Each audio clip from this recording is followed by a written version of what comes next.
Auman from Fox Sports. What's going on, buddy? How are you? Good, man. Thanks for having me on. Hope you're doing well. I am.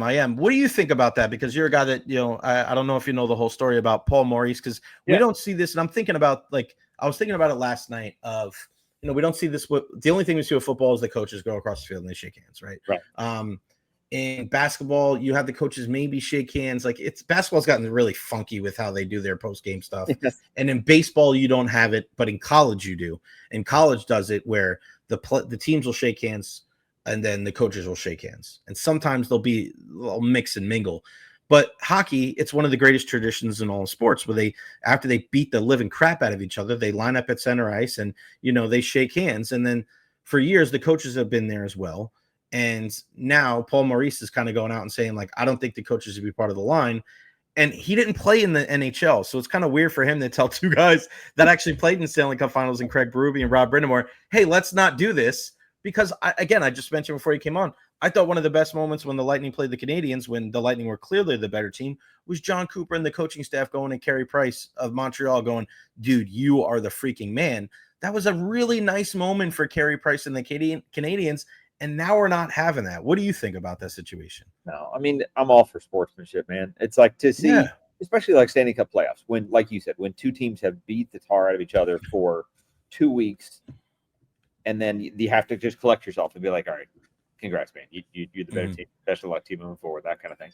It's like I see it now as a dad, and it's like youth sports. It's like even if you're mad at somebody, even if you lost in a way you didn't want to lose, you got to line up. You got to shake hands. Good game, good game, good game. And that's, I think if they see that on the ice from the most hostile that sports get, that, hey, you can stop, reset, and congratulate your opponent. That's kind of what it's about. So again, I don't see a need to leave anybody out of that. Like you said, these coaches, if anything, are more well connected than the players sometimes. So it's not, like you said, it's not 50. It's a small bench. Yeah, it's like 50 guys. I'm like, who's on your handshake? Right? I was like, I've seen a lot of these lines. I've never seen 50 coaches on there. What kind of guy has to come down for the press box? Yeah, right. I can imagine all of our PR guys oh, wait, Brian Breezeman's got to get in the line. Oh, wait, football. Here comes Nelson Louise. He's got to get in there. And really good note this week, man. Some of the things you pointed out there. Yeah, Mike Pahanik's got to run down. They got enough things going on. They're not going on that line. Right. Those guys do such a great job. First, we see. I want to get your opinion on this before we get into kind of the minutia of OTAs, and I'm going to talk about this a little bit later on and give my opinion on the show. I think voluntary OTAs is it's such a trap.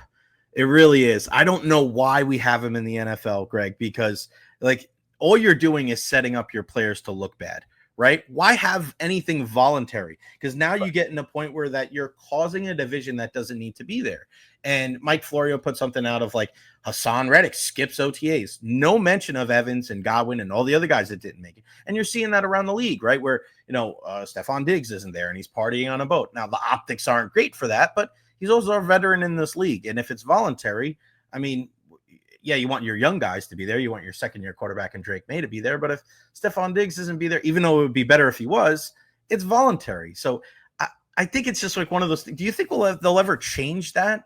Because it's just a weird thing. You're setting up the players to, I don't want to say fail, but you're setting them to look bad. Yeah, it's one of those where, they've collectively bargained this. So the players chose it. And it's one of those where, again, I think there definitely was a push to limit the actual obligations in the offseason, how often you have to be on site, how often you have to be practicing. And it's kind of, I always feel like there's some people where it makes a lot of sense for. Again, Mike Evans. Mike generally hasn't been an OTA guy. I think he's there, he's around. You'll see, we only see 2 out of 8 OTAs. So it's kind of like, if they're not there the days we're there, ooh, big rush. I'm like, today, he might be there today for all we know. And we wouldn't know it.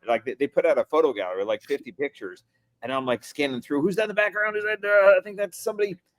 So it's not a huge thing. Again, Haason Reddick is probably a good example. And that Rick Stroud and I were talking beforehand, hey, you think Reddick shows for this? Because it's one of those where he doesn't have to, again, he's been in the league for ages. Tons of double-digit sack seasons. We know who he is. We know what he needs to get ready. But at the same time, you're kind of establishing yourself a new team. Right. And he didn't necessarily do a real good job of that last time he was with a new team. Different situation in terms of contract. But again, especially if you're a team like the Bucs, who signed a pass rusher last year, who didn't show and then never showed. Mm-hmm. If I'm Haason Reddick, I don't want to remind people of Randy Gregory. Okay. Right. And again, there's really only two guys that held out last year, and that's who they are. And it's just a weird thing where the Bucs essentially replaced one guy who never showed up with a better guy who also didn't show up last year. So again, when we talked to Haason when he signed, said all the right things, was very honest about wanting to reestablish himself, motivated to show what he can do. I think he's been around the building, so it's not like he hasn't. It's not like he signed, got his check, and is going to step back in July or something. He's been around. OTAs is only 8 days, so June 10th, mandatory minicamp. There's every reason to think he's going to be there as he should. So, yeah, like I said, it's that weird thing. And you feel bad because like you're writing it, and even if you frame it as these are voluntary, and then you're like, also these guys aren't here. And again, nobody cares. Levante's in year 13, 14 now. He doesn't need to be there. Okay. Mm-hmm. It's the same defense. It's the same people around him for the most part. But there's definitely that mindset where it's like, hey, you're getting paid a lot of money. You want to do everything you can to make sure you're as ready as possible, as on the same page. So, we write a lot about the defense and chemistry and meetings and the rapport in the secondary. And that's good. So you see Jamel Dean is there. Okay. Zion McCullum is there. Antoine Winfield is there. Everybody in the secondary is there. And that's significant to me because if you're really serious about trying to improve the chemistry and the communications, you want to get as much chance to do that as you can. So again, it's not always a negative thing. I think there's lots of people that don't have to be there and are there. Or Baker Mayfield. Baker Mayfield doesn't have to be there. And he's there like he is everywhere. I mean, it means a lot to him to be there. He has a new offense. He has some new assistants he's working with. I'm sorry, not a completely new offense, but a new coordinator. And so I think he recognizes, all right, it's a good thing for me to be there on these days. He's going to take plenty of time off in this offseason, the spring, the summer, but those are important days for him to be there, be around the team, make sure anybody who's new knows who he is, knows the standard he's setting. So, and you mentioned Baker Mayfield. Has this, like, I don't think this has gone any better, right? Like, I don't think this could have been any better, right? Baker Mayfield. Yeah. I was talking to Ian about this the other day. I was like, just going through the whole thing with Baker, the way he's assimilated himself into the community, the way he's, with his wife and his kid and the foundation, and just like the way he's played on the field, not just the winning and not just winning the divisions, but how he's played and how he's just endeared himself to the fan base. Like, there were a lot of question marks going in, wondering like if it's going to be him, is it going to be Kyle Trask? Like, the years after Brady, we were wondering, right? Now, people don't talk about that transition anymore. Like, he's a Tampa guy now. He's walking Morgan Wallen out to the stage on Ray J. Like, this couldn't have gone any better, right? So far. Yeah. Well, that's neat for him too. And I mean, obviously Baker had a year that was kind of wandering around the NFL for a while, where you go to Carolina, it's going to work out. You go to the Rams, it's a fun couple of weeks, but it's not a long-term thing. So I think he was at that point where, like, one more stop that doesn't work, you're probably not going to get another shot where you're presumed to be a starter. Right. And I think to his credit, he recognized that and has done all the right things to make this team his and make this city his. And Mike Evans did an interview with Kevin Hart, the comedian. Yeah. Okay. And it was really cool. And he's talking about how, like, it takes a confident guy to take over a team from Tom Brady. Right. No matter who you are. But that's kind of who Baker is. And to come in, and then if you look, it was like we were just looking up passing stats for the last 4 years, okay? And like in the NFL, Bucs have 138 touchdown passes in the last 4 years, second most in the NFL. And it's neat because it's 2 years of Brady and 2 years of Baker, and there's 69 touchdown passes with Brady and 69 with Baker. There's no drop-off at all. And again, Brady's last year wasn't necessarily a model for what you want to be, but the idea that you lost Brady and you lost all the vets who were with him, and you took all the dead cap and all that kind of stuff, and didn't stop winning division titles in that rebuild or in that, transition afterwards. Yeah. Like you said, in terms of going about as well as you can imagine. Yes. And then, I mean, even to lock up Baker, and now it's a huge raise, right? To go from whatever, $7 million that first year to $35 million a year now, that's still a really good deal. There's lots of worse quarterbacks that needed a lot more money to stay with their teams. And I think if Baker has another year close to what last year was, he'll get another deal with a higher level of pay. But I think that's also been good in that he, a little like Brady, probably didn't need to take every dollar he could get if it meant having people around him and having Mike back and having Godwin back and having all the key supporting cast around him. Somebody just did, one of our guys at Fox, Dave Hellman, just did like best supporting cast in the NFL. Like who is surrounded, what quarterbacks are surrounded by the best. And the Bucs are number 5 in that, which is really strong. I mean, that's not just Godwin and Evans and the other receivers and Bucky. That's the offensive line too, and Wirfs and Gedeke and all the other types there. So I thought that was neat. And that like you'll see these rankings and you do in your head, like, gosh, I wonder where you think they have Tampa at. I was like, probably top 10, right? 5, pretty strong. Yeah, it is. And I saw another ranking the other day where the Bucs were at like 14. I'm just like, what are we talking about here? It was one of those like numeric. Yeah, I think that was, just like, for some of one of the stats it was. And I was like, come on, man. What was the biggest thing that stood out to you? I know you only get out there for 2 of the days there in voluntary OTAs, but the one day that you were out there this past Tuesday, what was the one thing that kind of jumped out to you above the rest? Yeah, there's not a whole lot to really like, wow, see that kind of thing. There's not a ton of, even when you see like 11 on 11, it's hard to read too much. So no, SirVocea Dennis had probably the best play that we saw. I mean, just had a pass across the middle and kind of just absolutely reached out, full extension, made a really athletic play, and was able to run with it and would have been, pick 6 or a big return. And that stood out. I mean, and just that we didn't know where Voss would be physically. He'd be out there. Is he full go? They're putting a lot of stock on him, aren't they? Like as far as not addressing it so much in the draft and not bringing in a guy like, and I know they brought in Walker, but not bringing in like a primo, like this is going to be our every guy, every down off ball linebacker. Like they're putting a lot of stock into SirVocea Dennis, aren't they? Right. And honestly, all the only real risk involved in that to me is the injury risk. Right. I think they know if he's healthy, they really like what he does in terms of speed, in terms of smarts, having people on the right places around him. He's just been hurt. I mean, that's what his first 2 years have been injuries. And I think they're just hopeful that the shoulder's right now. Like you said, to me, that the single best endorsement you could give somebody is to ignore their position. And again, I don't want to trivialize I got what you mean. Yeah. Walker's a good player. He's probably a Brit level adjacent player, maybe a little bit better, a little faster. But the fact that you didn't, I think everybody and their brother thought they were going to take a linebacker in the first 2 rounds, right? And they didn't. And there's all these, 28-year-old 100 tackle vets available in free agency, and they really didn't go out there and get anybody. And I think you do that because you're confident that if he's healthy, he's a really good player next to Lavonte David. And they probably need to address linebacker again a year from now, just trusting that this might be Lavante's last year. You probably at least think as a default this is his last year. Maybe he comes back. But no, I think he's somebody they believe in. Safety's the same way. Safety, they really haven't done anything at safety, and I think that speaks well to what they think Tyke Smith can do there. Yeah, and I was wondering about that spot. Somebody was asking me about that's probably one of the more popular questions that I get is, is Shiloh going to make this team? And, he seems to have made a great first impression when he went out there the day, and safety is a spot, right? Not addressed. You said Tyke, but still we don't know, right? Like, can Shiloh make the team as a safety, as a backup, as a special teams guy?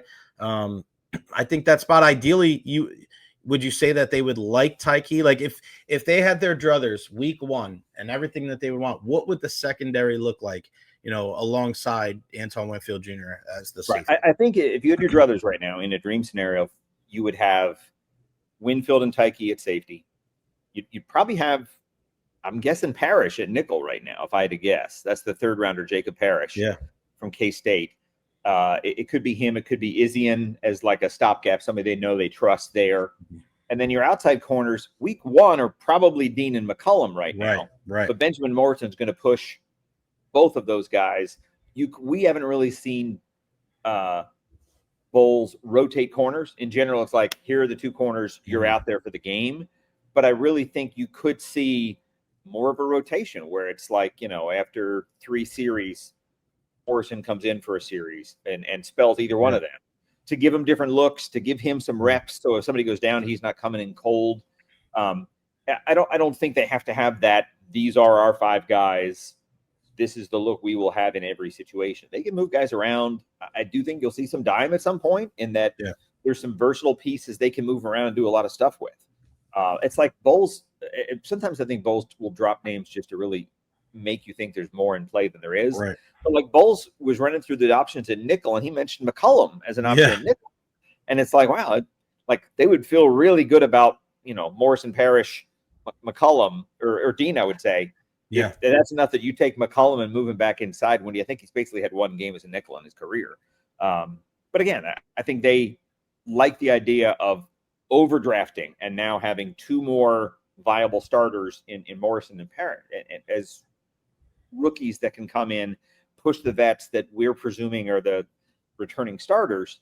They want competition there. They want to light a fire under people, whether it's McCollum in a contract year or Dean as a guy whose guaranteed money is gone, who knows if he doesn't play at a high level, he's probably not back after this year. So I think there's lots of motivation, and that's an area where they can be a lot better. I mean, they had 7 interceptions as a team in all of last season, just a crazy low number.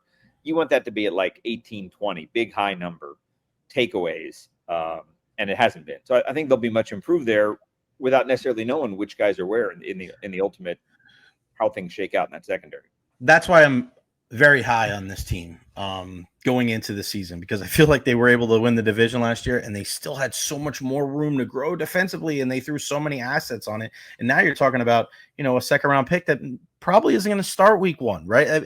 I mean, as much as I don't want to say questioning, but you're wondering, Emeka Egbuka, you draft him, and if everybody's healthy, if Godwin's ready for week 1, he's wide receiver 3, maybe wide receiver 4, right? So you ideally your first 2 draft picks, hell, maybe not any of your draft picks will be starting week 1. And I think in certain teams that's a bad thing because it means that they didn't beat out the incumbents. But I think for the Bucs that could be a good thing, Greg. Like they could learn, the more time that Emeka spends with Baker and learns from Mike and Chris, there's no way that there's a bad thing from that, especially because you look at Emeka kind of as the he looks like Chris, the same thing with Chris Godwin. You were there. The same things that they're saying about Emeka now, we heard about Chris Godwin. He's so mature. He's a leader, blah, blah, blah.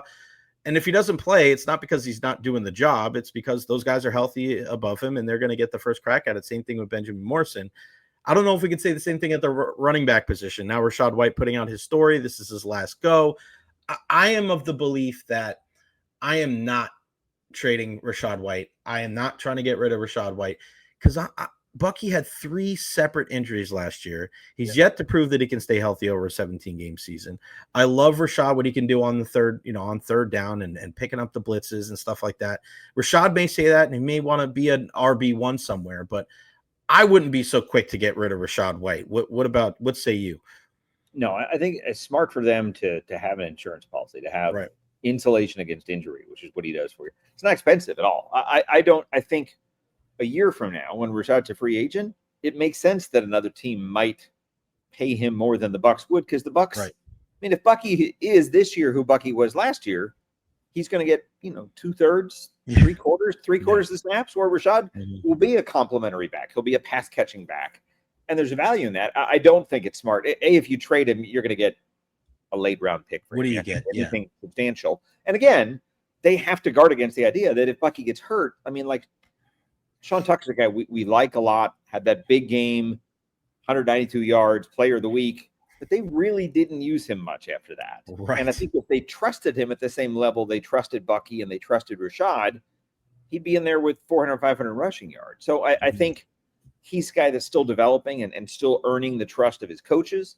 And I think he'll continue to do that. But I don't know that he's so solidly there that you'd let Rachaad go somewhere else and have yourself one injury away from Sean Tucker being your every down back. That's not just running the ball. That's catching the ball, pass protection. That's all the things they ask the backs to do. So, yeah, it's for Rachaad, I don't know that he needed to say that, I guess. But, yeah, then there's a chance. If you look at who he is and what they've done to improve things around him, if you look at running backs in the last 3 years and guys with like 150-plus carries, Rachaad's pretty much the last in the league in terms of yards per carry. And some of that is a function of them not having a very good run game, 22, 23, regardless of who was running the ball. But the production that he had was largely volume production. Again, good all-around back, good pass-catching back, good pass protection back, but not really a prolific runner. And that's, again, it's hard to make a case that he's better than Bucky when you saw the upside of what Bucky had in the second half of last year and how much he elevated the offense to give it a balance that it really hasn't had. So I think they lean on Rachaad. They're going to need Rachaad this year.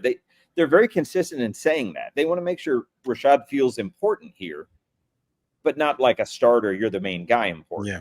And if he thinks he can be that somewhere else, that's great for him, and he might get a better shot at it somewhere else than he'd have here in Tampa with Bucky on a rookie contract for 2 more years after this year.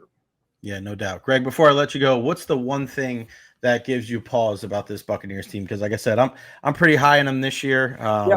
I just think there's a lot of good, and whether it's the offense, the defense, maybe Grizzard, but I have faith that Todd Bowles to me is getting better as a coach, right? He's delegating more, and I think that's the sign of a really good coach. We see that over the years in all of the sports. Even these guys that have been around the league, they've played in the league, they've coached in the league, they're still making the adaptations to their coaching style to help their team be more successful. If there's one thing that gives you pause about the Bucs, at this point, obviously so early, it's still May, but if there's one thing, what is it?